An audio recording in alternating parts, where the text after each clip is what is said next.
Élue Miss France 2026 par Jean-Pierre Foucault le 6 décembre 2025 au Zénith d'Amiens, Inaopoko Devez est la souveraine de beauté de cette année à venir. À 23 ans, la jeune femme d'origine tahitienne, déjà couronnée Miss Tahiti 2025, voit sa vie changer du tout au tout depuis son sacre. Entre engagement public, séances photos, déplacements à travers l'Hexagone, assumer ses responsabilités est un devoir. Devoir dédommagé de manière plus que correcte, puisque Miss France 2026 bénéficierait d'un salaire mensuel estimé entre 3 000 et 5 000 euros net, soit environ 50 000 euros par an. Ces chiffres ont été révélés par Sylvie Tellier herself. En 2016, l'ex-directrice générale du comité avait affirmé à l'Express que « quand on est élu Miss France, on ne croule pas sous les millions, mais on gagne dans l'année l'équivalent d'un salaire de cadre supérieur ».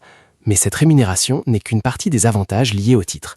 En tant que reine de cette année, Inaopoko Devez disposera, comme sa prédécesseur Angélique Angarny-Philopon, d'un appartement de fonction à Paris dans le 17e arrondissement, à 2 pas de l'Arc de Triomphe, mis à sa disposition pendant toute la durée de son règne, ainsi qu'une série de cadeaux, notamment une voiture, et des cadeaux offerts par les sponsors, comme des bijoux, du maquillage, une parure de robe de soirée et des accessoires de luxe. Télé Loisirs précise que pour loger dans le très bel appartement du 17e arrondissement, elle doit néanmoins donner 1 500 euros mensuels. À défaut de propos directs de Inaopoko Devez sur sa rémunération, plusieurs anciennes Miss France avaient déjà levé le voile sur ce que représente le salaire lié au titre. Interrogée par le média On Time en juin 2025, Camille Serre, Miss France 2015, s'est notamment montrée très satisfaite. « Franchement, on gagne bien sa vie. Je sais qu'il y a des Miss qui ont râlé, mais moi j'étais très contente de mon salaire », avait-elle expliqué, se souvenant avoir été, comme une folle, La première fois qu'elle l'avait reçu, celle qui a passé sa couronne à Iris Mittener a ajouté que ce salaire était d'autant plus avantageux qu'elle n'avait aucune charge à assumer pendant son règne.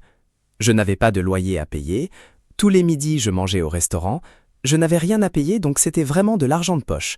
Pour moi, c'était royal.